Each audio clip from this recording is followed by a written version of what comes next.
How's going guys, welcome to the channel. In this video we are gonna see, what if Naruto got neglected and became Equestrian Maelstrom? Part 2. If you wants to see awesome fanfiction like this, don't forget to subscribe. Now let's get into the video. A week and 5 days later. Naruto and his friends, plus Nyx, had returned to Ponyville. Nyx had made amends of what she was doing to Naruto with Celestia, Moon, and Applejack. Of course, she was accepted to them but told her that they will get revenge against them. Naruto continued to teach Celestia and Moon, and they have a new roommate, Nyx. Applejack was still the mate of Naruto. Naruto had looked at the letter every now and then. Then he looked at the mirror he was given by Alker in his room. It was a teleportation mirror that led to Black Haven, the village of the Phantom Consortium. He packed his weapons and some food if he felt this was a trap. Then he looked at the mirror before he channeled the chakra in his symbol, and it opened the portal. Naruto told his friends that he was going to be gone for the day due to the letter he got. Naruto stepped through the portal and it closed behind him. When Naruto stepped in the portal, he found himself in front of a giant gate. The place reminded him of the Hidden Leaf Village, but it had major differences, like the color of buildings were different, there was no Hokage monument, and the leaf symbol was replaced with the dis symbol. Naruto then saw two people had come out a portal like him. The first person was a male with black hair with some red in it. He was wearing black robes with some red on it, and it had a badge with a lion on it. He had emerald green eyes. He had a wand in his holster on his waist. The second person was a female that looked like a werewolf. She wore black with red robes. She had hair with ponytails. And she had a wand on her waist in a holster, like the male. Wow, so this is Black Haven? The male said. Naruto decided to make his presence visible. I take it this is the place, then. The boy and girl turned to Naruto and were studying his appearance before the male replied I would guess. The boy replied to him before holding a hand out to him Harry Dracula of the Potter Dracula universe, at your service. The boy said before gesturing to the female werewolf this is my Zing, my soulmate, Winnie Werewolf. My name is Naruto Uzumaki, not like the original but my own kind. I'm from the Equestrian Maelstrom dimension. Naruto replied with a fox smile first time as well, I guess. Glad you guys could make it. Naruto heard a familiar voice said. The three looked and saw Alker. Naruto noticed that Harry recognized him. Hey Alker. Harry said to him. Hello to you too, Dracula. Alker replied with a smile before looking at Naruto and welcome as well, Naruto. Glad you both could make it to the festivities. Shall we get going? Naruto asked Alker. Alker nodded and the group began to go inside the village. That is when they see celebration everywhere. People of different kind were playing around. Come on, air. They heard a girl said and they looked. Naruto saw a boy of 11 to 12 sleeping on a tree branch and saw a girl of the same age trying to get the boy up. The girl had white skin, her hair was long and had ponytails, and the hair color was rainbow color. The left ponytail had the color of red, orange, and yellow, while the right ponytail had the color of green, blue, and purple, and her hair on her head was all the rainbow colors. Yuta-san's jacket hung around her hips, brown, long sleeves with blue lines and a light shirt, a protector is on said shirt, attached to her chest. Ink wears a giant brown scarf which is almost as big as herself. She has a work belt crossing her chest, with rainbow paint vials, which have heart-shaped tops, on it. Ink has pants which have the same color scheme as her sleeves. Upon the pants she wears light brown shorts. Instead of slippers, Ink wears sports shoes with a tiger print on the sides. She also has fingerless gloves. On her back, Ink holds her signature weapon, her giant paintbrush. Like her brother, she had whisker marks on her cheeks. Her right eye was a yellow star with black sclera, and her left eye was a cyan pupil with black sclera. Every time she blinked, her pupils changed. The boy had a black jacket with an orange fur collar. He had a pair of red fingerless gloves, and his skin was yellow. His head skin was black with orange hair. He had yellow teeth and had blue lines that went down from below his eyes. His right eye's pupil was a white dot with red sclera. His left eye's pupil had a blue outer layer, orange inner layer, and the center of it was black dot, and his left eye's sclera was red. He wore black shorts with a single blue line on the left and right side of his shorts. His leg skin was red and he wore black slippers. All around him, arrows popped. Who are they? Naruto asked to Harry. That is Era Naruto and Ink Naruko of the Era Ink Countries dimension. Harry answered. Oh, but you two are the only ones out in your dimension. Everyone else that was created by Danny are restricted here, but life here isn't bad. It's mostly peaceful, with some sparring and fighting around. Alker added to them we used to have 4 out, but one of them was deleted by Danny for people not liking it and the other is undergoing a remake, so the ox in the dimension was recalled back here. Oh. I feel sorry for the guy who lost it all. Naruto said to Alker. What should I know about this place since I am the new guy? Well, there are multiple ox around the village. You'll be able to tell the difference between them thanks to their unique features. The normal people are just creations, like AIs from SAO. Alker said with a smile, they do the farming, gardening, sales, and more. Alker pointed at a large field over there is where one of many sparring grounds is. A lot of people go there to train on their powers and learn more. Alker pointed at a shop with a volcano behind it, over there is where the blacksmith is to make the weapons or items you want, the volcano serves its purpose for it. Everywhere else is either a house, armory, weapons shop, or more. Is everything free here? Winnie asked Alker. Only for Ox that don't have their own dimension set up yet. Alker said before looking at Harry and Naruto, that means you two have to pay to get food here. Any dimensions economy works here, so if you have any, go ahead and buy something or go make something. So who are some interesting sparring partners here? Naruto asked Alker. Alker chuckled, well, we have Naruto Dreamer, Naruto Furiku, Shade the Changeling, Air Naruto, Mist, Cryo and his Cryo Corporation, Naruko Kage, Sasuke Soniku, Egg Fox, Aku no Naruto, Kai no Saraset, Eon Luna Riddle Moon, Naruto Rider, Sakura Harper, Naruto Revan Uzumaki, Asura Uzumaki, Indra Uzumaki, the Azeroth Narutos, Cosmic Star and his group, Narabit, Agent Japan, and more. Are they all strong? Naruto asked. They are in their own right. Alker said before smiling, now come on, we should join the festivities. Naruto had separated from Harry and Winnie and he was looking around, taking in the village. He even smiled at the happy and joy faces of everyone in the village.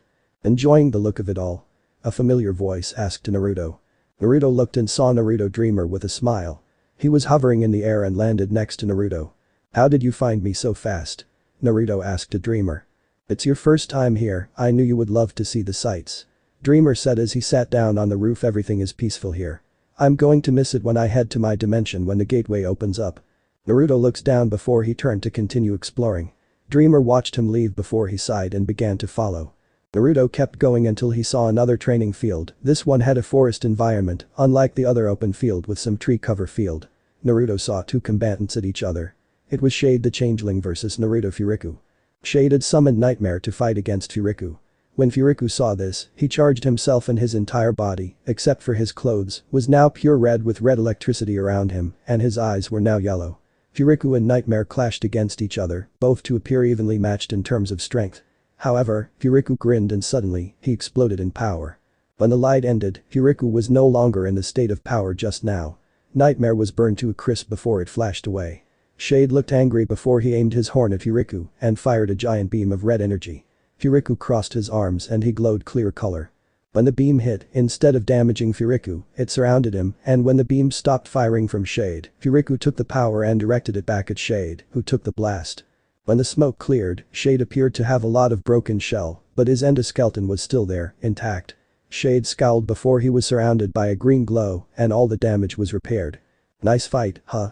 Dreamer asked Naruto as he landed next to him. Shade and Furiku continued their spar while Naruto just watched. Yeah. I would have thought Shade wouldn't survive that. Naruto replied, a bit of confusion in his tone. Well, Shade is different from the others. Dreamer said with a frown, his story is almost just as terrible as all Harry characters.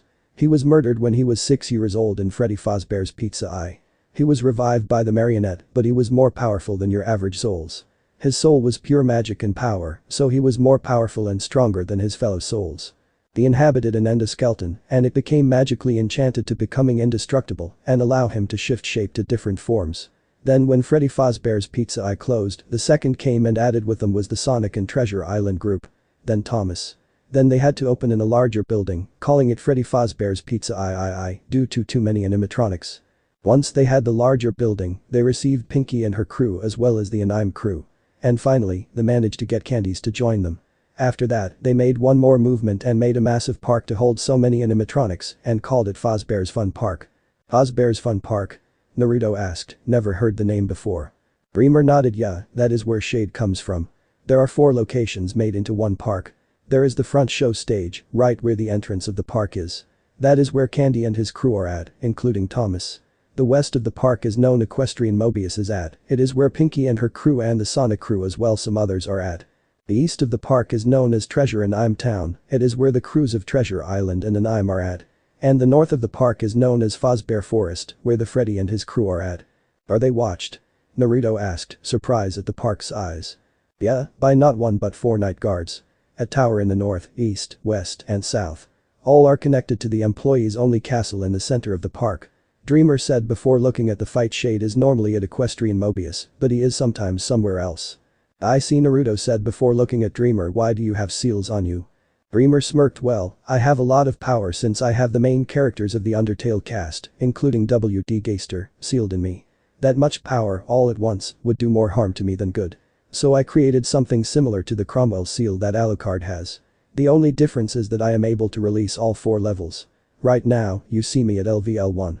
I have 4 levels, LVL3, my normal form, LVL2, LVL1, and LVL0.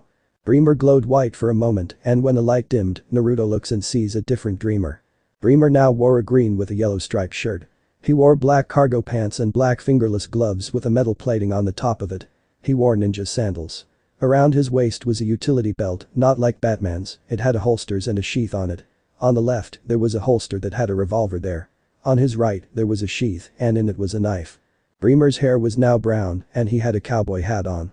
In his right pocket, he had a book. Dreamer's eye color were now electric blue. His skin was tan in color. This is my normal form, LVL3. Dreamer said with a smile. In this form, I'm able to use the human souls of Undertale. My soul is rainbow color for a reason. I see. So you have a piece of each soul on your figure. Well, all except for Patience because he or she has a sword. Naruto said.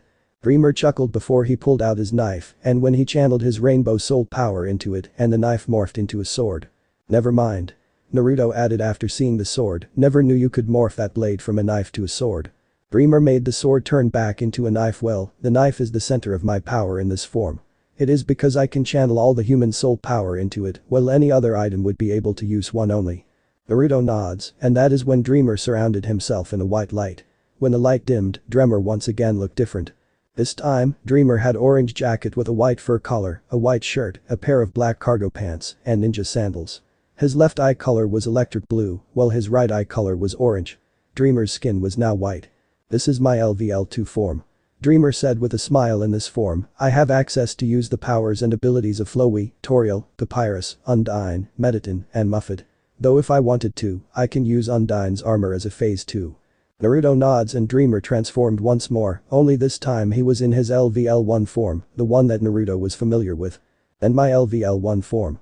In this form, I have access to use the powers and abilities of Asger, Omega Flowey, and W.D. Geister. And you have saw my final form, LVL0. In that form, I have the powers and abilities of Azrael Dreamer, the god of hyperdeath. I see. Naruto said, absorbing the information. After he did, he looked at the fight and see that Shade and Furiku were still fighting. Let's go somewhere else. Dreamer nods and both turned to leave. Later. Naruto was now in town square where the celebrations were going to be held now. Naruto could see few familiar faces with a lot of new ones he has never seen before. Before long, everyone sees Danny walking onto the platform with the mic. Thank you everyone for coming. Danny said with a smile and wiped a happy tear. Now, allow me to welcome you to my birthday party. Let the feast begin. As soon as Danny finished saying that, the tables were filled with food of all sorts. Everyone began to feast. Naruto sat with Harry Dracula, Winnie Werewolf, Aaron Naruto, Ink Naruko, Alker, Naruto Dreamer, Shade, and a guy named Narabid. After the feast was over with, they played some games like chess and checkers before heard the door open, and everyone looked before seeing a giant chocolate peanut butter cake with candles on it on a toad table. The one who brought it in was none other than Emerald Pie. Emerald Pie has a grey coat, like Maud's, black mane and tail are puffy, like Pinky, originally straight, and he has yellow eyes, like Limestone. Despite not looking a lot like Pinkie Pie, both him and Pinky are twins, they tend to think a lot alike. On his flank, he had 3 emeralds there. Emerald brought the cake to the front before he looked at Danny. I got your favorite cake, Danny. Chocolate with peanut butter frosting. Emerald then pulled out a large container of ice cream and your favorite ice cream, chocolate peanut butter. Though I did get your other 3 favorites, mint chocolate chip, cookies and cream, and marshmallow ice cream.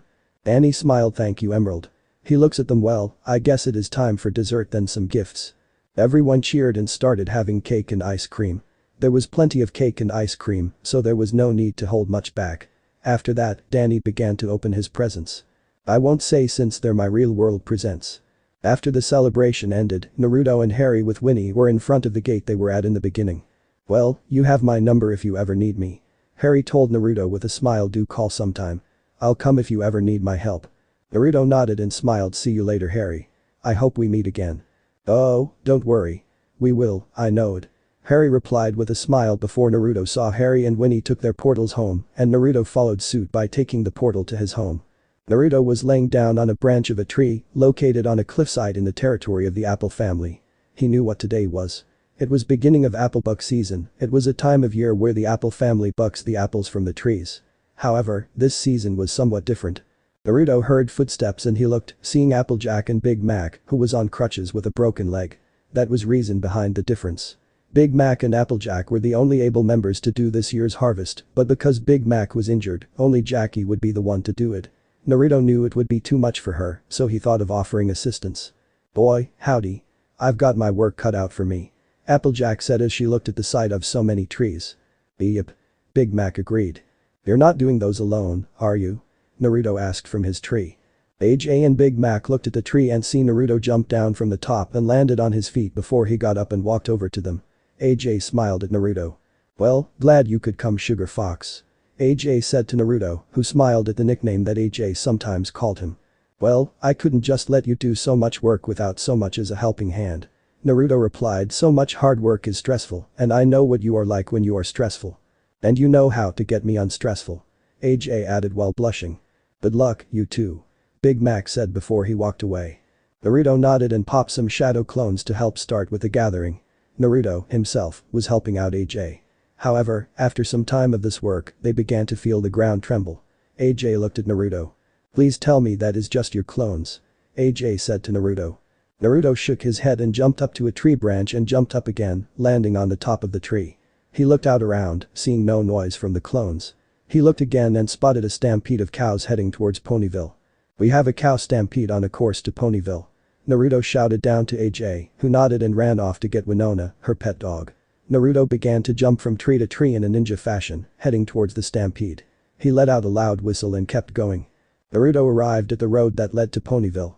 He could see the villagers panicking, except for Pinkie Pie, who was enjoying the trembling than anyone else.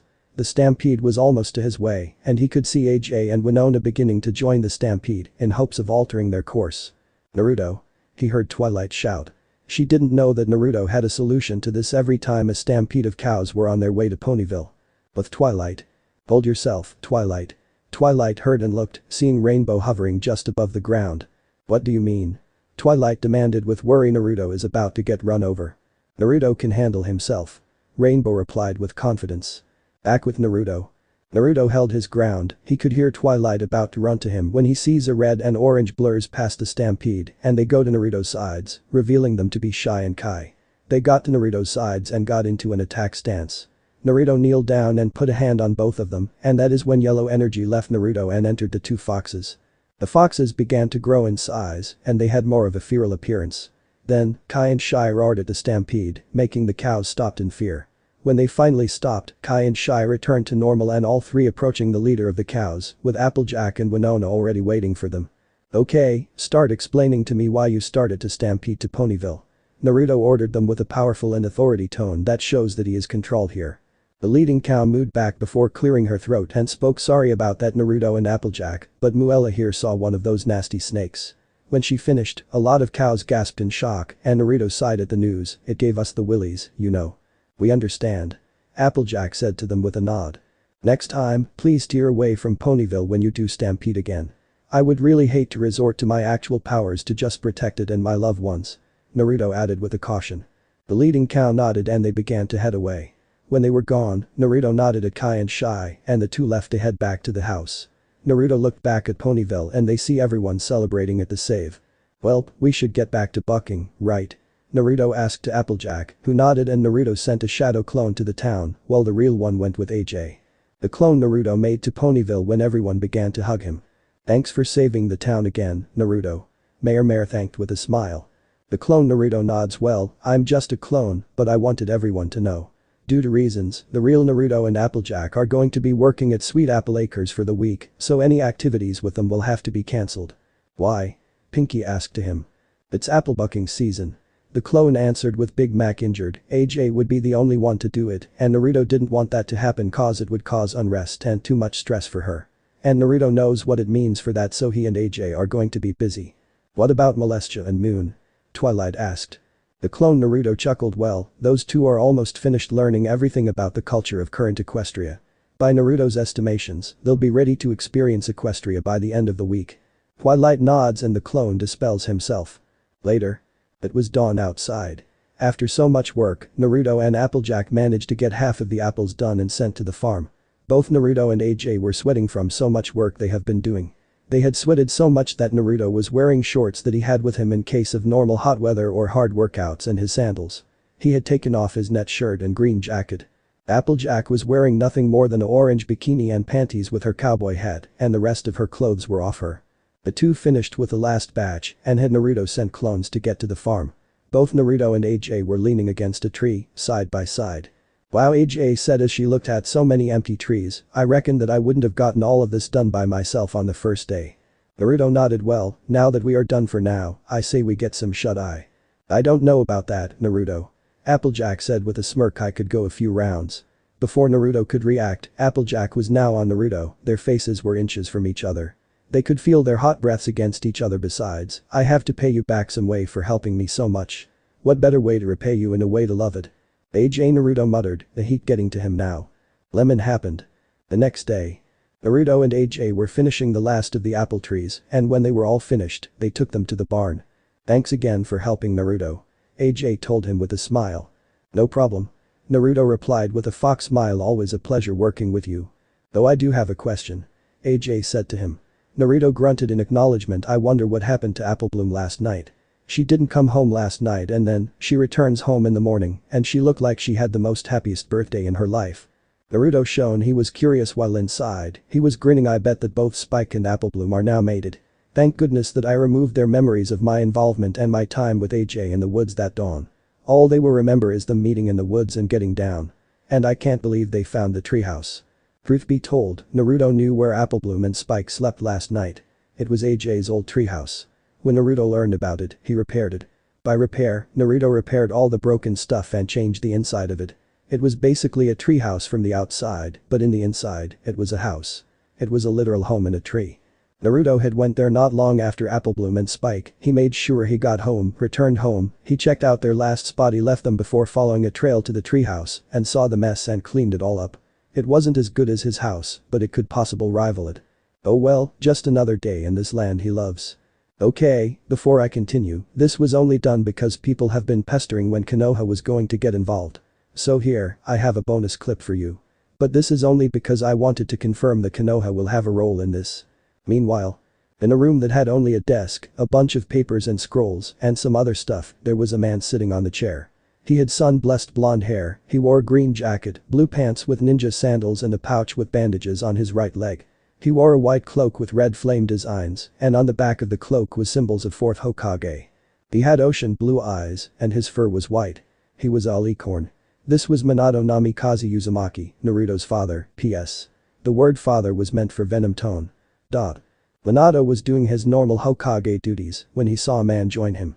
This man was Jiraiya, Naruto's godfather. Well, Jiraiya? Minato asked to him, what is the news? Which one? I brought one from something international and one from the Toads. Jiraiya replied. First, the Toads. Minato answered with the eyebrow raised. Jiraiya sighed. The prophecy has changed. What does it say now? Minato asked. The goddess rescues the child of prophecy and reborn the child as a kitsune before sending him to learn of harmony and friendship. And, when the time is right, the child of prophecy shall bring justice upon the evils in the nations. Jiraiya recited to him with a grim tone. I checked to see if it was Menma or Natsumi, but it wasn't them that were taken by Kami. However, I noticed someone has gone missing. Who? Minato asked to Jiraiya. Who is the child of prophecy? Naruto. Jiraiya said to him. Minato's eyes shot open and instantly used his flying thunder god jutsu, but he didn't flash, which means that Naruto was either out of his reach. Or Naruto was, really, rescued by Kami herself. Which only meant that Minato and Kushina knew they made a grave mistake. And Minato's voice was cracked, he was very upset and disgraced at himself for failing as both a father and a Hokage. What is the international news? The boat had left and gone missing for 3 weeks before returning, saying they found a new land. So I had a spy go with them and not long ago, he returned to me saying that there was, indeed, a new land. One with a race similar but different from ours. Jiraiya reported the other Kages are aware of this. They discovered a land known as Equestria. And there could be more that we aren't aware yet. Minato began to think before he nods. Alright, I will be sending a team over there with a unique transportation seal, so we can just flash over there rather than take boat. Jiraiya nodded. Who will you be sending? Minato began to think before answering. I will send Kurenai and her team as an advance party. If she reports that it's too much, I'll deploy Team 9 and either Team 7 or Team 10. Jiraiya nods. I'll go with them just in case things go south. Minato nods and Jiraiya left. However, when Jiraiya did leave, Minato slumped back in his chair and silently cried about his failure. There was a big battle. White Anthro stallions and mares wearing golden armor were charging against Anthro ponies wearing black armor with black and purple mane and tail. Out of them all, there was a cyan Anthro Pegasus. She had cyan fur and wore a blue battle flight outfit. She had a right cyan Pegasus wing and a left metal wing. A part of her left ear was missing. She was battling against enemy Pegasi flyers, and when she landed, she was attacked by a dark armored soldier. She threw them back but lost her mask, revealing her face. She had rainbow hair and magenta eyes and had a scar across her left eye. She went to continue fighting, not noticing a boulder being thrown down a cliff. When she pushed back another dark armored pony, she noticed the boulder about to fall on her. Before she could react, 2 Anthro ponies came from nowhere and mowed right through the boulder like it was nothing, turning it into a bunch of smaller rocks. When Rainbow opened her eyes, she sees 2 earth ponies, both wearing black battle mining suits. The first one had pink fur with a dark pink mane and tail, both cut short. She had some dust and cuts on her, and she had blue eyes. The second one had gray fur with purple mane and tail. She had cuts and dust on her as well, and she had blue eyes as well. Rainbow looked at them. Glad you saved me there, Pinkamena and Maud. Pinkamena nodded with seriousness. Oh course, Rainbow. Now we need to Conti.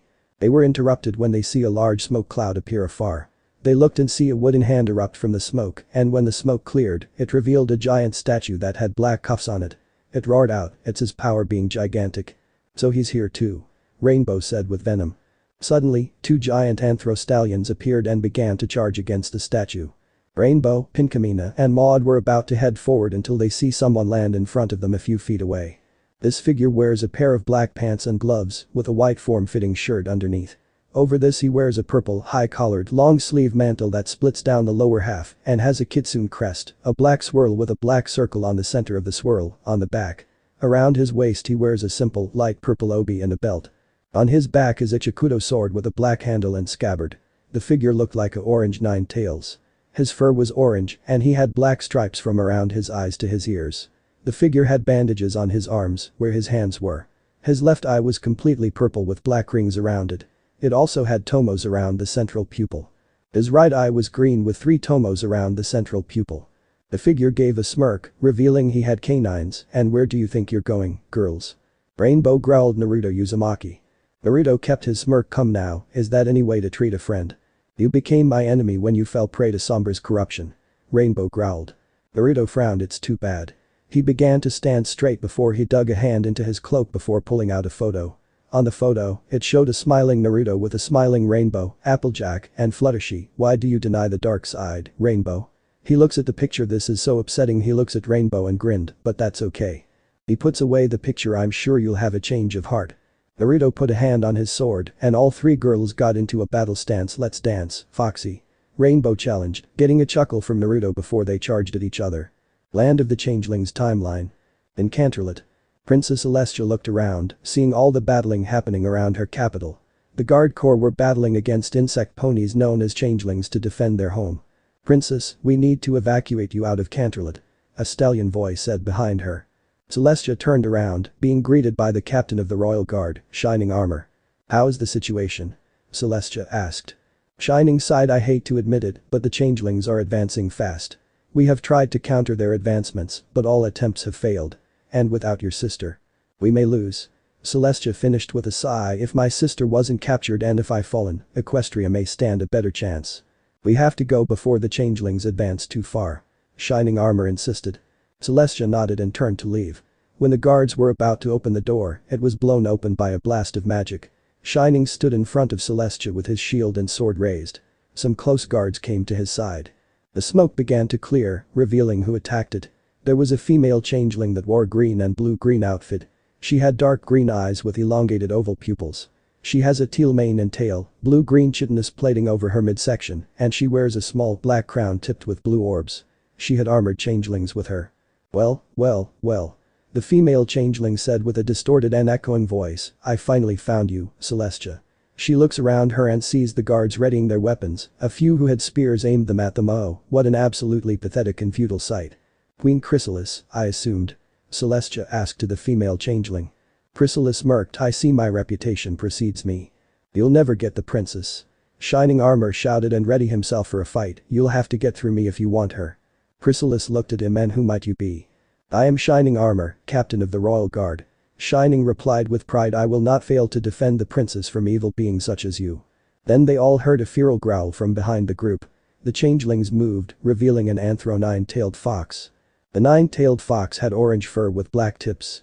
The nine tails wore dark green chitin armor and had a chikudo sword with a black handle in his right hand. His eyes were green with 3 tomos around the central pupil. He was staring right at Shining Armor. Chrysalis giggled, "I like you to meet my champion and personal bodyguard, Naruto Uzumaki." Naruto walked in front of Chrysalis and aimed his sword at Shining. "You dare insult my queen, Captain Armor?" Naruto growled with venom. Shining Armor growled back, "Yeah, I dare. What are you going to do about that, fox?" Naruto growled in anger before looking at Chrysalis, who smirked and gestured, "Go ahead, just don't kill him." Naruto nods before charging at Shining Armor. "Stay out of this." Shining Armor ordered his men. "The fox is mine." The two clashed blades. Everlasting night timeline. In the land of Equestria, all that shined was the moonlight. The sun and moon were merged, creating a permanent solar eclipse. A great city, in the center of the former Everfree forest, was the center of the solar eclipse. In the city, there was a Anthro mare running. She had yellow fur and had red and yellow mane and tail. She wore purple clothes and had a teal rope belt. She also had a unicorn horn and had teal eyes. She was running through an alleyway, and when she was about to come out of another alleyway, she sees light and vehicles at the end with their top spotlights on her. She stopped and tried to turn around, only to see it was blocked by vehicles and soldiers. She heard a gunshot being sounded. She turned around and see Rainbow Dash, but she was different. She wore dark blue, almost black, armor and had bat-like wings. She also had a blue cape and had a pistol in her right hand. Her hair was cut to look like a mohawk and she had bat pony ears. Her eyes were still magenta, but now had slits like a bat penny. "The chase is over, rebel scum." Rainbow shouted in anger, "Now you have nowhere to run."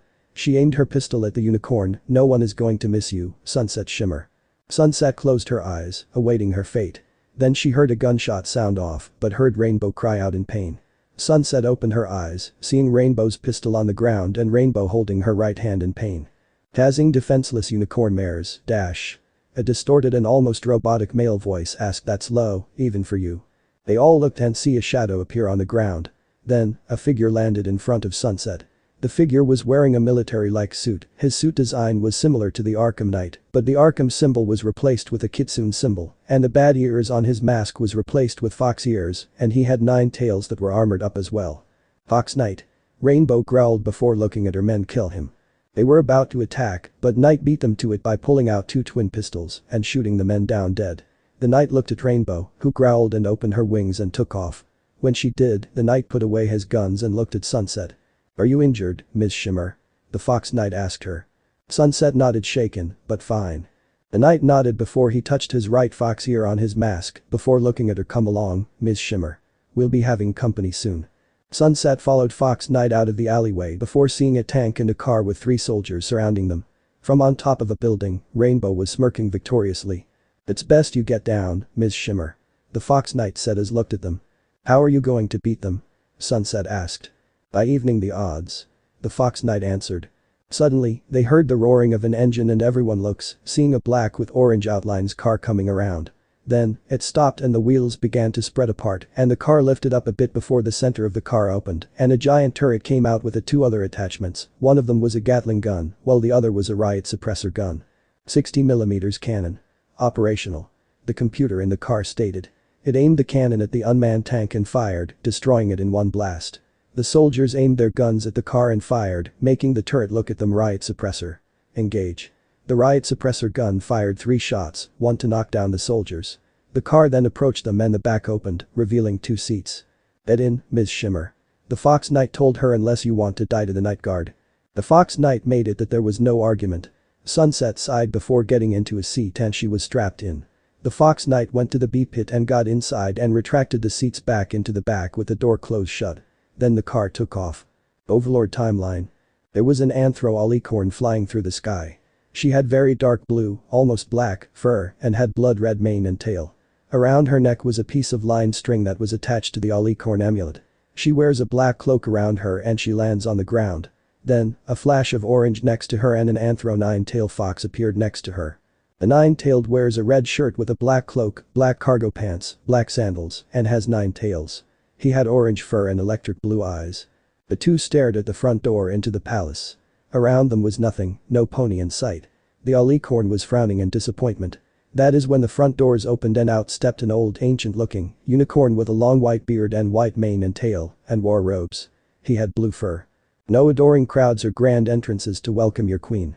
The Equestrian asked the bearded pony, "You must have told many slanderous lies about me to have the ponies flee in my presence." "Estelle, my pupil, what has become of you?" The bearded unicorn asked the Equestrian before looking at the fox, "And who is that?" "Oh, this." Estelle opened her wings to look at herself before looking at the unicorn. "Don't you find this a good look on me? Seems your elemental magic isn't all cracked up to be, now is it?"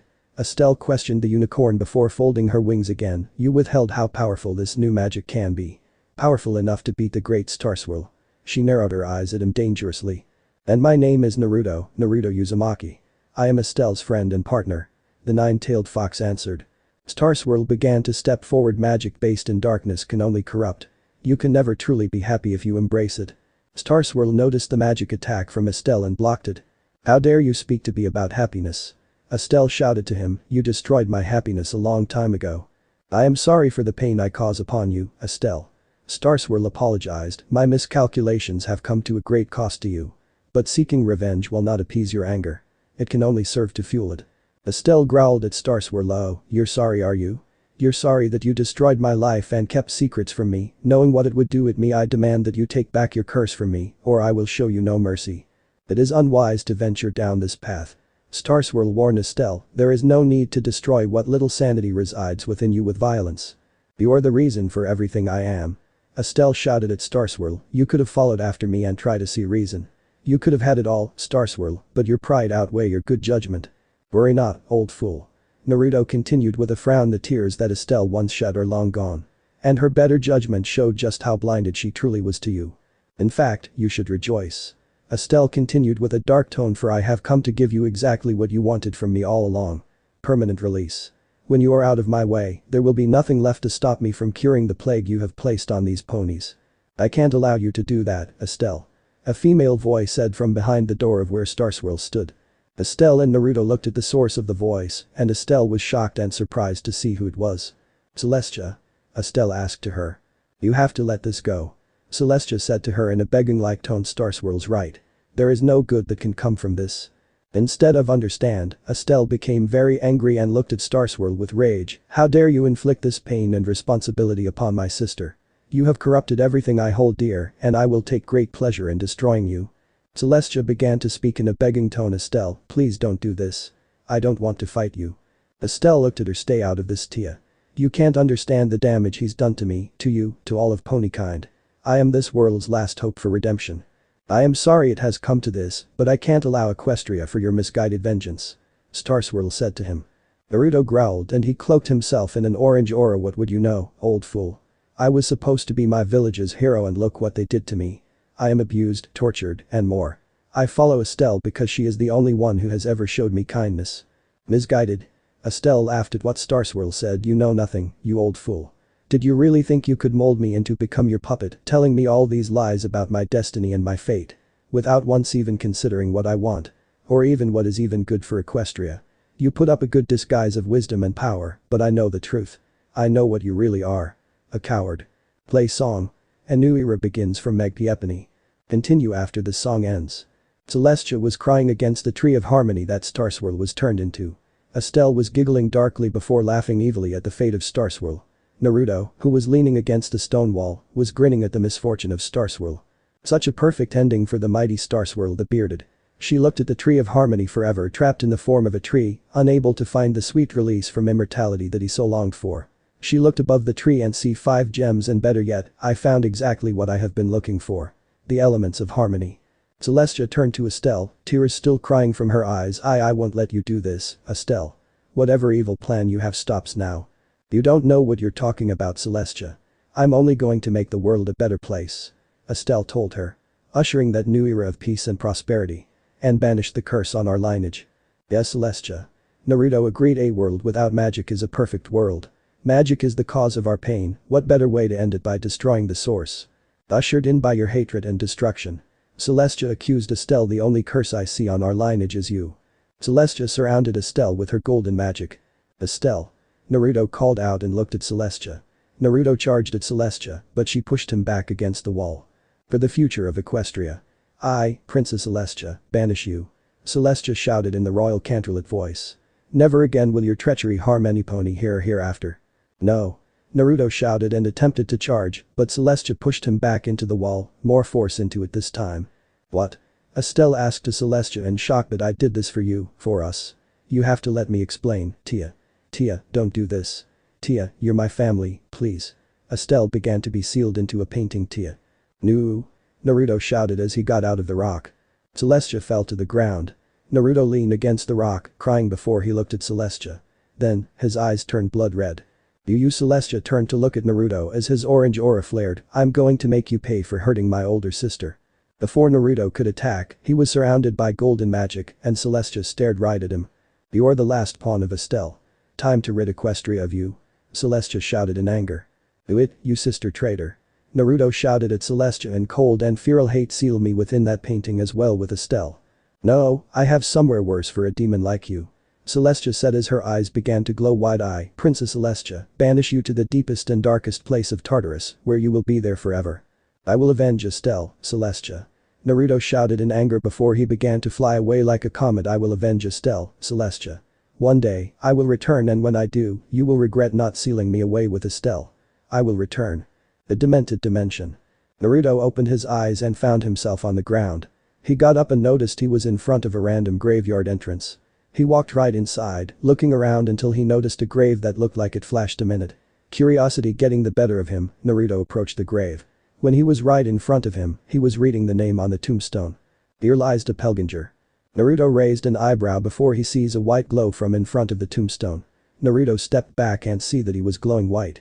Before he could pull away, he was held into place as he felt something entering his body. What is happening to me? Naruto asked before he cried out before a large flash happened. When the flash ended, standing in front of the grave was a new Naruto. This Naruto was still in Anthro 9 tails. He had white fur with some orange streaks. His eyes were insanely small and were electric blue with slits. Naruto was looking at himself before something snapped in his mind before he grinned and the picture of Doppelganger flashed in his mind. After looking at himself for a bit, he heard a noise and looked towards the source. He began to walk in that direction before he saw something. There was a red engineer with a clockworks helm, a gunslinger and a Pip-Boy. Naruto felt the surge to touch that human. So he jumped down and the engineer looked at him. Hello good sir. The new Naruto greeted him. Who are you? I'm Robot Inji, Fox Boy. The engineer told him. Who are you? Naruto began to think of a name before he grinned. My name is Kappa Fox. The newly named Kappa Fox walked up to him and held out his hand to him to shake. Robot Enji grabbed it and shook and Kappa Fox heard a sound that sounded like assimilation. Kappa Fox grinned and Robot Enji immediately let go and pulled away. Thanks for giving me your powers. Kappa Fox thanked with a grin before his eyes glowed and he fired lasers out of his eyes, hitting Robot Enji and killing him. Kappa Fox looked at his hands and grinned before he began to walk away with the intention of traveling the world. Naruto was relaxing. It has been some time since Applebuck season. And the peace has been undisturbed so far. But Naruto had that feeling something interesting was going to happen today, and he felt like an old friend of his was going to see him soon. Naruto's train of thoughts were interrupted when he felt his property defenses went off. He opened his eyes, got up from his beach chair, and jumped onto the roof to look at the source. To his surprise, he sees it was Derpy that got caught by his anti-Derpy defenses. When he first met Derpy and her weird inability to fly straight for a period of time, he made a defense especially made in the event she came onto his home and property. Derpy had gray fur and had blonde mane and tail. She wore the male mare uniform, which looked similar to the female mail carrier's outfit as the official male mare of Ponyville. Her eye color is yellow and they were off sync by a bit. Her breast size looked about double D to borderline triple D, and that was Naruto's best guess. She had her mail bag with her. Naruto approached her while she was tangled in the magical web of the anti-Derpy defense. Hello Derpy, what brings you to my home? Derpy looked at Naruto with a smile. Hello Naruto, I have a delivery for you. Naruto nods and snapped his fingers, causing the magical web to disappear and Derpy to fall on the ground. Derpy rubbed her flank from the fall before opening her mail bag and took out a white letter. Naruto took it and gave Derpy a wave of goodbye before she took off, then steering around in the air uncontrollably.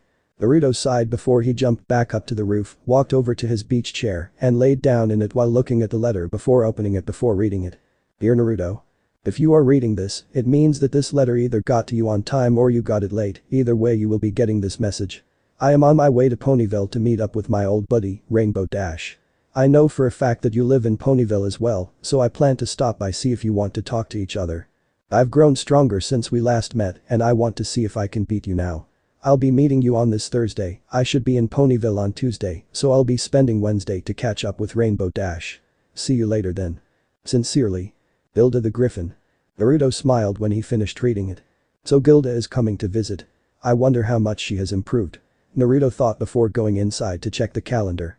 When he looked at the day, he saw it was Wednesday, as in the day Gilda should be with Rainbow Dash. Naruto blinked before shaking his head at the lateness of delivery on Derpy's part. Then, a thought occurred in Naruto's mind, perhaps I'll hasten our meeting and go visit Gilda and Rainbow. Naruto nodded to himself on that thought before grabbing his sword and went back to the balcony before jumping out to run to Ponyville. Later. Naruto was running to Ponyville when he sensed Pinkie Pie, Rainbow Dash, and a familiar presence. Naruto stopped on top of a hill and looked where he felt the presence was at and sees Pinkie Pie trying to interact with Rainbow Dash and Gilda. Well, Gilda has changed a lot from the view of it. Gilda was a griffin. She had grown fur and feathers for her wings. She also had white fur where her head, arms, and shoulders are. Her wings were big as well. She was wearing armor on her from the looks of it. She was wearing orange scaled armor where her breasts were at and where the between her legs were at. She had gray fur at the top to keep the outfit on her body. She had red leather with gray fur outlines on the middle of her body and where her flanks was at.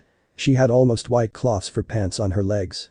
She also had brown boots with the front of her boots cut, exposing her brown griffin paws. She had golden rings right between her shoulders and the elbows. She had bandages at the bottom of her elbows and had brown gloves and golden rings for bracelets. She had purple markings around her eyes and at the end of her feather hair. Her eyes were golden yellow in color.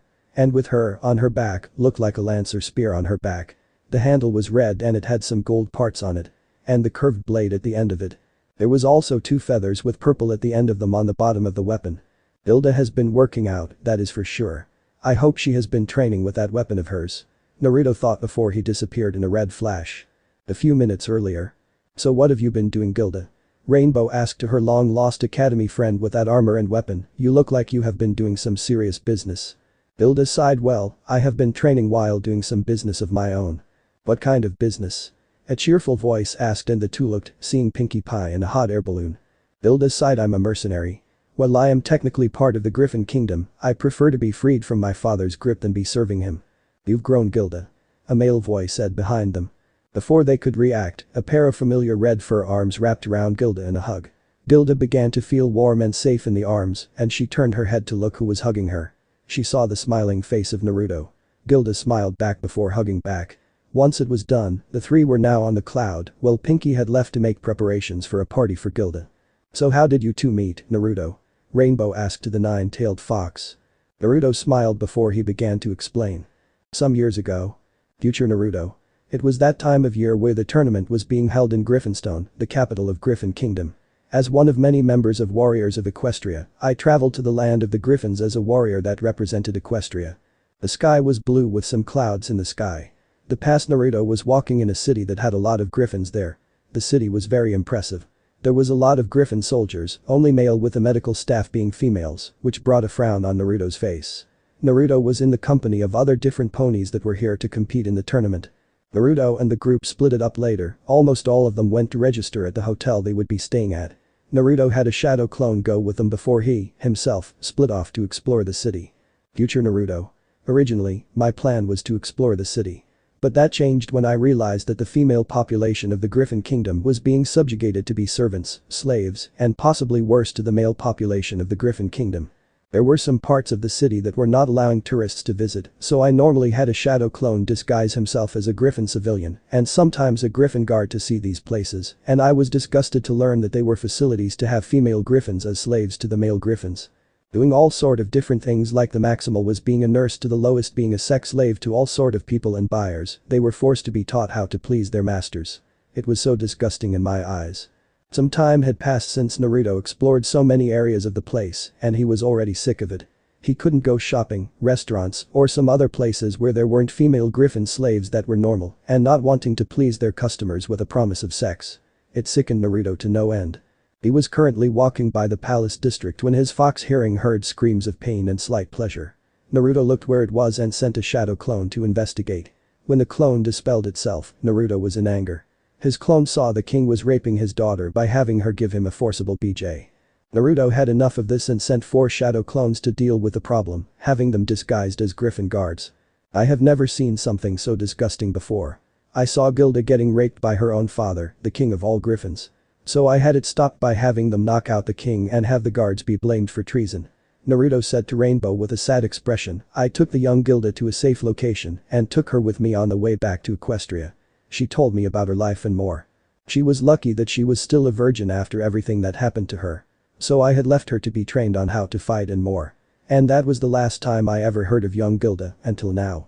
Wow, Rainbow said in mixed feelings. She never knew of Gilda's past seemed so bad. She knew Gilda was hiding something in the academy, but she never knew it was this big. Naruto nodded sadly. I did compete the tournament only to beat the crap out of the Griffin champion and kick the king's flank all. The damn feather brain never knew his daughter was missing until a month passed, and by then, it was too late. I thanked Naruto after that, and when I grew old enough, I began my life as a mercenary. Gilda said to them. I have been traveling equa since then, though I never dare travel to my homeland due to the laws set there. You are fully aware that once your father dies, you will be the heir to the throne, right? Naruto asked, and Gilda paused before she shook her head. I know you are thinking that the Griffins will never let you on the throne, but you have the right to fight for the throne as you are the rightful heir, and not even your father can deny you of that. Well, I better keep a close eye on my father, then, huh? Gilda asked, and Naruto smiled and nodded. Come on, I think some celebration is in order. Naruto stated. Gilda and Rainbow smiled and they follow him. A week later. Naruto was walking down a street when he noticed a crowd nearby. So he jumps onto a roof to get a better view of what was going on, and only a few minutes later, Twilight and Spike arrived while everyone was already there, watching the whole thing. Come one, come all. A female voice called out as the building becomes a stage. Come and witness the amazing magic of the great and powerful Trixie. Once the stage was complete, a smoke cloud appears in the center of the stage, and there stood an Anthro unicorn. She had blue fur and a horn where her forehead was located. She wore light blue robes, teal armor where her stomach was at, light purple with teal armor boots, and she had metal bracers, belt and necklace with a single red gem on them, and she wore black underneath her outfit. She also wore a light purple cape. She had light blue with a paler blue streak mane and tail. She also had purple eyes, and her mane had a ponytail. On her right side of her waist was a symbol of a magic wand with a trail of magical dust. Ah, a showmare. Naruto thought as he decided to watch from the distance. I wonder what this is going to be like. Naruto watched from a distance as she boasted about how she defeated an Ursa Major, and she even defeated an embarrassed Rainbow Dash, Applejack, and Rarity. Of course, Naruto wasn't going to allow Trixie to get away without a fight. I never use them anymore. Naruto thought before he closed his eyes. Perhaps it's time to bring them back out and use them once more. He opened his left eye, revealing his Rinnegan. Meanwhile, underneath Naruto's house. There were 6 capsules, inside each had a body inside, and there was a variety of different races. But above the capsules were names. In the capsule known as the Diva Path, there is a male alicorn. This alicorn wore a red cloak with a black 9-tailed fox symbol. On the back was a kanji symbol that said Diva. The alicorn had orange fur with yellow mane and tail. In the capsule known as the Asura Path, there is a male scorpion. The scorpion wore a similar cloak with the same front symbol, but the kanji on the back was Asura. The scorpion had a long tail and 4 long leg-like limbs on its back, and it stood on a pair of legs and had arms with sharp claws. Its color was orange with some black and yellow on it. In the capsule known as the Human Path, there is a female centaur. The centaur wore a similar cloak on her upper body with the same front symbol, but the kanji on the back was human. The centaur's upper body was humanoid and wore the cloak. She had orange fur with her lower half being orange as well. Her horns were similar to T-Rex when he is at full power. In the capsule known as the Animal Path, there is a female zebra. The zebra wore the same cloak with the same front symbol, but the kanji on the back was animal. The zebra had orange with dark red stripes and her hair color yellow and red. In the capsule known as the Pre-Top Path, there is a female griffin. The griffin wore the same cloak with the same front symbol, but the kanji on the back was pre-ta. The griffin had orange primary feathers with some yellow secondary feathers. In the capsule known as the Naruto path, there is a female changeling. The changeling wore the same cloak with the same front symbol, but the kanji on the back was Naruto. The changeling had black chitin, but had orange shell, insect wings, and eyes. All of them had black piercings on them. Then, all of a sudden, all the capsules opened and all of the 6 paths opened their eyes. Their left eyes had the Rinnegan while their right eyes had the Echo Sharingan. They got up before disappearing in a burst of smoke. Trixie was about to laugh about Twilight's cowardice when 6 bursts of smoke surrounded Trixie, and when the smoke cleared, everyone sees the 6 paths surrounding Trixie. Everyone was confused when seeing them, but Twilight gasped, she knew what the technique was. 6 of the 7 guardians of Equestria. Twilight shouted in shock, causing a lot to gasp as they have heard of them, Trixie included. Trixie knew that she had finally done it, she got the attention of the guardians of Equestria. They were very powerful, especially their leader, the 7th guardian. "Hello, Trixie," Diva said as they looked at her. "What brings someone like you here?" I was traveling and decided to stop here and show my show to this town before going to destination," Trixie said to them with nervousness. "I know you're a showmare, but don't you think you went too far with your tricks with these 3 mares?" Animal asked to her with the eyebrow raised. Trixie giggled sheepishly. I guess I did. "Watch what you do next time," a familiar voice told her, and they all looked, seeing Naruto on the top of Trixie's stage looking down on her with his Rinnegan and Echo Sharingan on. "Naruto," Twilight said in awe, making Trixie freeze up. "It seems my reputation frightens the great and powerful Trixie," Naruto added as he jumped down to the ground before looking at her. "Apologize, and I may be merciful to you for messing with my mates." Trixie was shaking before she turned to the 3 mares. She embarrassed and apologized, saying that it was part of her job as a showmare to do tricks and show they were superior, when most of the time they weren't. While that was happening, the other path separated and spread across Equestria to defend it, while Naruto stayed in Ponyville. Later. It was currently night outside, and Naruto was watching the stars and the moon. For the whole day, Naruto and Trixie talked, and Naruto convinced Trixie that boasting was bad as it could bite her in the tail in the future. Naruto learned that Trixie was an illusionist, she knew strong illusion spells, but they were only for tricks. Naruto was thinking of contacting Luna to have her take Trixie as her apprentice. He was about to head to bed when he felt the alert seals around the village go off. He shot up and looked at the source and sees Ursa Miner walking towards town. Naruto sighed before he disappeared in a red flash. Naruto appeared in the center of town and looked at the Ursa Miner approaching. "Time to stop a miner," Naruto said as he began to run towards the miner. The Ursa Miner raised its claw to strike Twilight when she began to channel her magic when it swung down and was about to hit her when the claw was caught by an orange skeleton arm caught the attack. Twilight and the Ursa looked at the source and see Naruto, who was surrounded in an orange skeleton ribcage with an arm out and holding the claw. They saw both of his eyes were green and they were different. Go to fanfiction version of the story if you wish to see the picture of the Naruto's Echo EMS. Suddenly, the orange skeleton arm threw the Ursa away a few feet before Naruto began to walk forward and he began to see the skeleton assembling itself. Soon, Naruto was in the center of a giant yellow 9-tailed fox with orange outlines and it had black markings on it and it had orange armor on it. Naruto was now where the brain was in the fox and he began to take a stance and the fox copied it. The Ursa charged by Naruto, grabbed it and forced it on the ground, then he pinned the Ursa Miner to the ground and his 9 tails wrapping around the Ursa and he began to force it to submit and go sleep. After a few minutes with the miner trying to struggle, Naruto forced it into unconsciousness. Twilight began to use her magic and carried the miner to its home with a bottle in its mouth. Once it was safely away, Naruto deactivated his armored-tailed beast mode. Once he was done, he began to kneel to the ground and he felt tired. That is when he sees the crowd converging on his position and he sees them approaching in haste and began to cheer for his and Twilight's success in saving their town.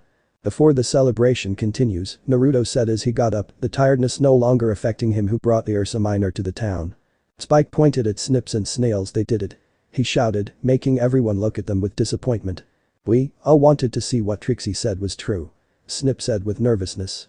I say we punish them for what they did. Gilda said with a lot of the villagers nodded. They will get punished, but not by us. Naruto stated, getting everyone's attention. Mayor and their parents will see to it. The mentioned ponies nodded with a stern expression. For now, let us rest. Everyone nodded and they all left. A week later. Naruto was in his home, relaxing. He got a weather heads up that it will be raining, so Naruto decided to be indoors and laying down on the couch. He was in his living room, where there were 3 couches and a big screen TV. Where Naruto get that if technology is not there yet? Well. Gotta thank Danny for the advanced things. Keeps me entertained on days like these. Naruto replied as he sat on a couch, playing the PlayStation 4 with the game being Skyrim. Naruto's avatar was a Nord who was wearing steel armor and wielding the ebony blade. The Nord was currently battling against a group of Redguard mercenaries who hired him to find a Redguard woman. Naruto was interrupted when he felt his Flying Thunder God marker at Golden Oak Library go off. Naruto turned off his game and put the red PlayStation 4 control on a charger before he disappeared in an orange flash. "Yo," Naruto said as he appeared in the Golden Oak Library. Standing in front of him was Applejack, Rarity, and Twilight Sparkle. "You called?" "Yeah." Twilight replied with a smile. "I was hoping we could stay at your home. I don't really have too much room like you do." "Alright, get Spike and put your hand on me." Naruto replied before grinning. "Also, don't put it on anything important on me, it would be bad if I reflexed by accident." "Funny," Rarity muttered, not impressed what Naruto was implying. "Hey, I have a mate present right now." Naruto well pointed Applejack. "She may try something." Applejack grinned before putting a hand on Naruto's shoulder. Rarity put a hand on Naruto's other shoulder. Twilight came back with a sleeping Spike and she put her hand on his chest. With all accountable, Naruto and the girls, plus Spike, flashed away in an orange flash. Barry appeared in Naruto's house and Naruto showed them their rooms. They got the same hallway but separate rooms, Spike included. Naruto was back down in the living room watching YouTube on his multiverse network. "Oh, Red Scott Gaming just uploaded a new video," Naruto said as he looked at its title, Dragon Ball Xenoverse 2 number 17 The Adventures of VR Tony. "I hope it's entertaining." Later. Naruto just finished his workouts in the underground workout arena. After he watched the video, he turned it off and went to grab some games for Twilight, Applejack, and Rarity. There was Uno, chess, checkers, Andyland, Operation, Jenga, The Game of Life, Monopoly, and Naruto's two personal favorites, Zecora and Jumanji, which were exactly the same board games from the movie with the exact same experience as the movie. They were given to Naruto as a gift for adventure and excitement by Danny. Then, after playing some board games, Naruto made dinner for the girls and Spike. They had hay burgers for Twilight, Applejack, and Rarity. Spike got cooked gems, thanks to Twilight giving Naruto the recipe. Naruto had ramen, he sometimes has that nowadays. After dinner, Naruto had clones do the dishes while he himself trained. Dishes were done a half an hour ago, but Naruto kept training. "Need a sparring partner?" Naruto heard and looked, seeing Twilight leaning against the doorframe. "Sure." Naruto replied and Twilight came in. Naruto led Twilight into another room and they were across from each other. The entire room was black. "So, do we start?" Twilight asked Naruto. "Give me a moment." Naruto replied before looking up computer, activate battlefield simulation, program number 44. Then the entire room began to glow and shimmer before Naruto and Twilight found themselves in the middle of a forest with giant trees. Naruto looked at Twilight with a smirk. "Welcome to the forest of death, Twilight Sparkle." "What is this?" Twilight asked in awe of everything looking so real. "This is a simulation chamber." Naruto replied with a smirk. "Something a certain someone gave me to help me train. It makes the environment real in every sense of the word. It also comes with training droids who can use similar type of technology, instead it makes them look like someone else and even copy their techniques and moves." "Shall we get started, then?" Twilight asked Naruto. Naruto smirked. "Computer, activate programs of number 44's environment hazards. Deactivate safety. Start match between user Naruto against guest Twilight Sparkle. No timer." "Acknowledged." A female voice replied as a box appeared above them with a timer counting down to start. It showed Naruto Uzumaki versus Twilight Sparkle. Twilight activated her magic while Naruto pulled his sword ready. The clock kept counting until 3, 2, 1. Start. Naruto charged at Twilight. Twilight aimed her staff at Naruto and fired a lavender beam of magical energy. Naruto rolled to the side and the beam hit a tree, breaking the bark on the tree. Naruto jumped in the air and pulled out shurikens. Then, he launched them at Twilight. Twilight raised her staff and a shield appeared, blocking the shurikens. Naruto grinned before he began going through hand signs fire style. Phoenix Flower Jutsu. Naruto fired a volley of fireballs at Twilight. Twilight pointed her staff at the fireballs and they were grabbed by her magic before she sent them back at Naruto. Naruto threw a three-pronged kunai and it hit a nearby tree. Then, Naruto flashed away just in time as the fireballs hit where he originally was, making it look like he was hit. Twilight smirked, but it was short-lived when she saw a three-pronged kunai almost hit her. She managed to dodge it, but it did caught her off guard. Naruto smirks before jumping deeper into the trees. "Running, Naruto." Twilight called out before tapped the staff's bottom on the ground, sending a wave over the entire arena. Then, she aimed her staff high and fired a magic beam, which missed Naruto. "Impressive. I wasn't aware you knew how to use magic sweep to sense me out. Naruto stated before grinning. Computer, change simulation to program BG386, arena. Suddenly, the environment changed. The arena itself is a roughly square pit constructed of ancient stone. The vertical sides are topped with vicious spikes that prevent anybody inside from escaping. The pit itself is filled with tall square columns that provide for vertical combat, as well as giving the arena floor a vaguely maze-like feel. Vents in the pit's floor are capable of spewing flame intermittently for an additional hazard. Twilight began to examine her surroundings. Where are we now? Welcome to the combat arena, located on planet BG386. Naruto replied. On a high stone tower. This arena and its simulation was given to me by a reliable source. Let's say he is a fan of AVP. AVP? Twilight asked. Aliens vs Predator, a game. Naruto replied before grinning. Let's play. Naruto jumped up and flashed away. Twilight was about to wonder where he went when she sees a orange flash and sees Naruto about to strike at her when she shielded herself. Twilight pushed her shield and forced him against a stone pillar. However, she sees himself explode in smoke. The shadow clone. Twilight shouted before seeing multiple orange flashes and sees multiple Narutos around her. Twilight raised a shield around her, only to be obliterated by a random Naruto clone with a Rasengan. Once it was done, she had a sword on her throat, ankles, arms, and she lost her staff. Surrendered. The Naruto that had a sword to her throat asked her. I submit. Twilight sighed defeatedly. The environment changed back to normal and the door opened. Above them was a hologram screen. Winner. Naruto Uzumaki. The clones dispersed, and the real Naruto was the one who grabbed and took her staff. You did well. Naruto replied before handing her back the staff. You've improved a bit since our last round. Why didn't you use your clones? I'm still working on mirror image. Twilight replied to him. I got the illusion of them up, but I still need to solidify them and make their attacks look real. The best I could have done was make distractions which would be fruitless against you. You don't know, hiding among the crowd can be a good thing than standing out. Naruto replied with a smirk. Naruto kissed her, and Twilight kissed back. Before long, the two began to make out. Once they pulled away, Naruto and Twilight were panting from not separating from their kiss. You know, never once had we actually made it. Naruto replied hotly. I think we should change that. Agreed. Agreed. Twilight replied before the both of them teleported away in a flash of orange. Lemon scene has passed. The next day. Naruto woke up in his bed and see Twilight cuddling with him. Both were underneath the blankets. They were at it for hours until they were finally stopped. Naruto managed to pry her off and left a clone to stay with her. Naruto got up and got dressed and went downstairs to start breakfast. Naruto was smiling happily and he made a mental note to check to see if Twilight will be pregnant with Naruto's child since she was wanted his child so badly. He looked outside and see it was beautiful. A wonderful morning, alright. Naruto thought. There was a stage and a red curtain covering whatever was behind it. Nearby at a judge table, I was grinning. Alright folks. The results of the harem members outside the main 5 have came in. I pulled out a card and held it up and looked at the camera. Tied for first place, so is it first and second place, with 17 votes. We have Celestia and Moon. On the stage, Princess Celestia and Princess Moon came out, waving their hands and cheering that they made it. They went back behind the curtain and I pulled out another card. This one was rather a close one. For third place with 12 votes, we have Queen Chrysalis. The changeling queen came from behind the curtain, waving and blowing kisses to the crowd.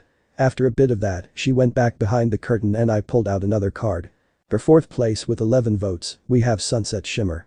The unicorn came out waving and smiling before she back behind stage and I pulled out the last card. For fifth place with 8 votes, we had a tie between these two.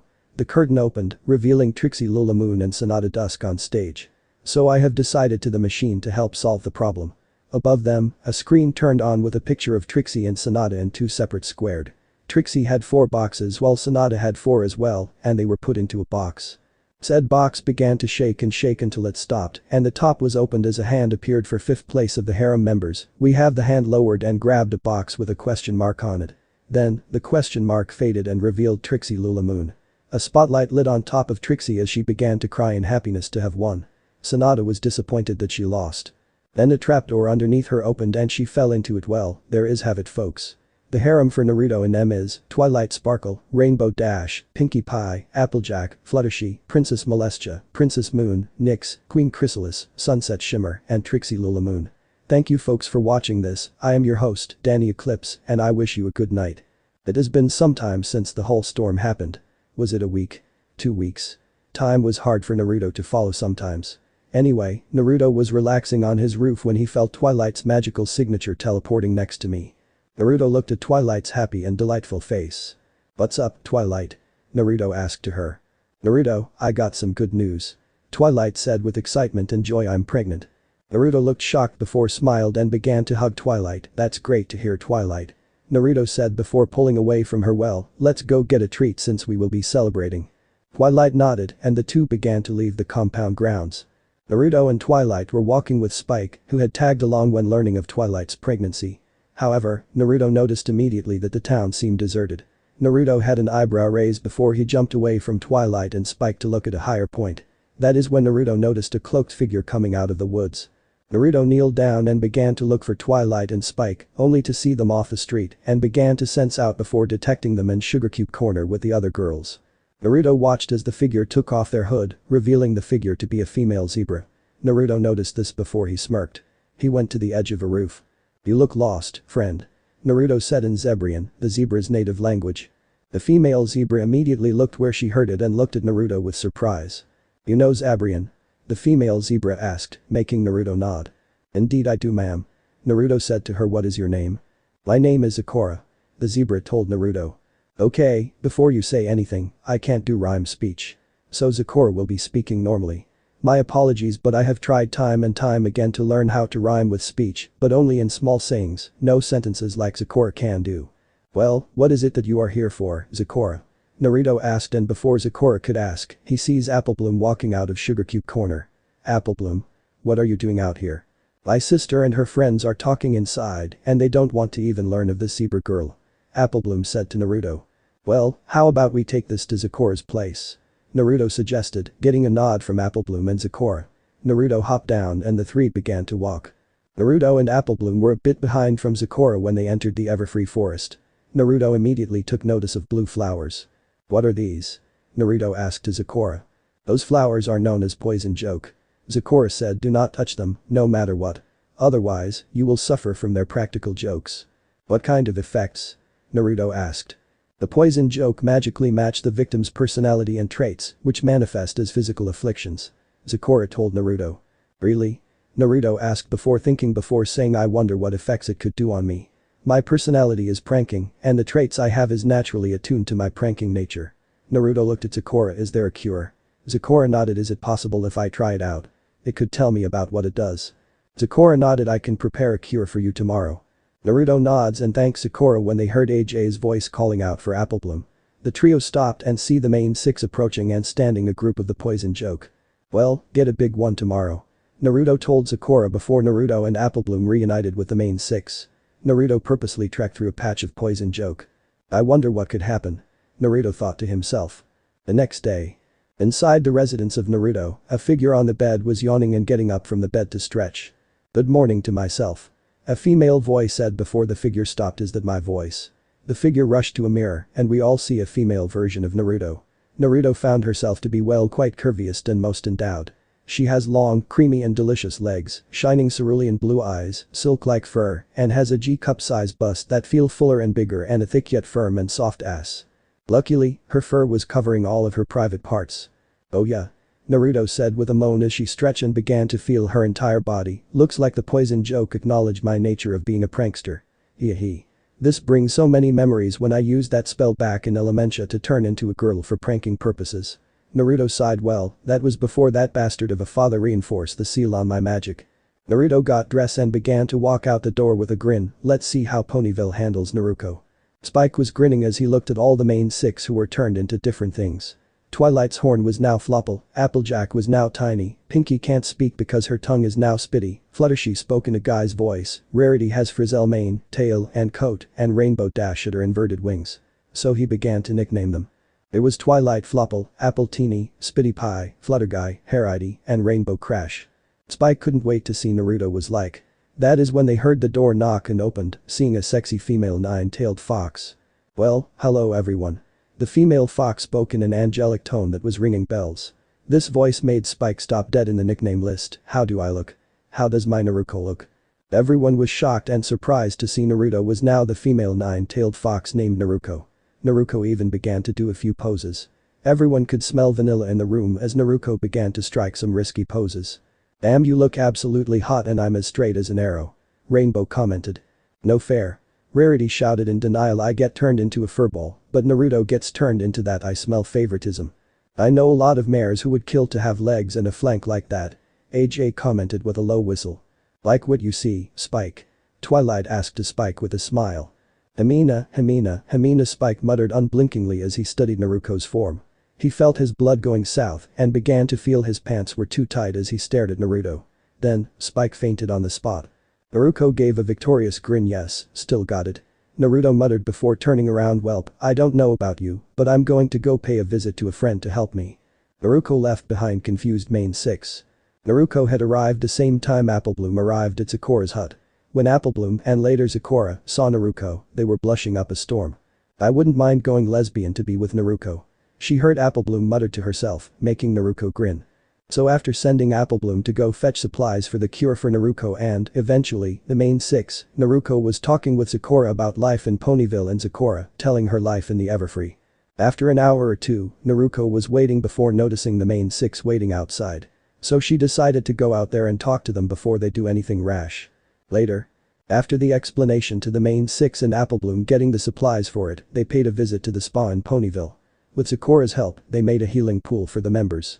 And another pool for the males. Naruko was relaxing as the effects of poison joke wore off. However, Naruko found herself turned back into Naruto, but something was off. When he looked at himself, he saw that his fur was now gone, but he has orange coat. Naruto went to the nearest mirror and saw that he changed. Naruto was now a full-flesh kitsune instead of being just an anthro fox. Naruto had an orange coat, short spiky blonde hair, whisker-like markings on his cheeks. However, he still has orange with white tips, fox ears and 9 tails. He now has a body of an athletic but with more defined muscles from all the training he has been doing. Whatever training he took, his body was like looking at a human replica of one of the statues. His every muscle trained to have top performances in stamina, power and speed at the same time. He has broad shoulders, chiseled abs and hips. Naruto whistled at his new appearance before going to the locker room to change.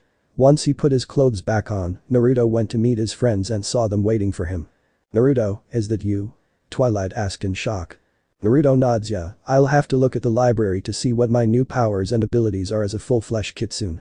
Twilight nodded dumbly before blushing at Naruto's appearance, alongside everyone else. Naruto grinned before they left the spa. So this part ends here. I hope you guys enjoyed this video, so quickly like this video for second part of this series. And comment down below your thoughts about this series. And now it's time for me to go, bye.